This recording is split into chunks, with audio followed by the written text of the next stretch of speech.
ইব্রাহিম আলাইহিস সালামকে বলবে আনতা খলিলুল্লাহ, হে ইব্রাহিম আপনি হচ্ছেন আল্লাহ তাআলার খলিল, আপনাকে আল্লাহ রাব্বুল আলামিন পৃথিবীর জমিনে বন্ধু হিসেবে আখ্যায়িত করেছিলেন। এই কঠিন মুহূর্তে, এই কঠিন বিপদের মুহূর্তে আপনি আমাদের জন্য একটু সুপারিশ করুন, আমরা যেন পার হয়ে যাই। হযরত ইব্রাহিম আলাইহিস সালামের প্রশংসা করবে মানুষেরা, বলবে সমস্ত পরীক্ষার মধ্যে আল্লাহ রাব্বুল আলামিন আপনাকে উত্তীর্ণ করেছিলেন, আল্লাহ রাব্বুল আলামিন আপনাকে পরীক্ষা নিয়েছিলেন, সমস্ত পরীক্ষার মধ্যে আপনাকে পাশ করে নিয়েছিলেন।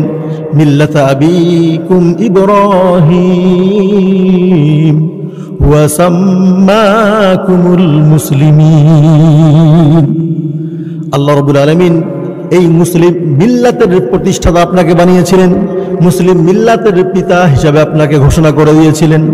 আপনি আমাদের জন্য, আপনার সন্তানদের জন্য একটু সুপারিশ করুন।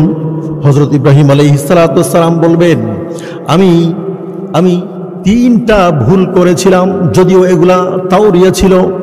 এই 3টা মিথ্যা কথার কারণে আজকে আমি চিন্তিত অবস্থায় আছি।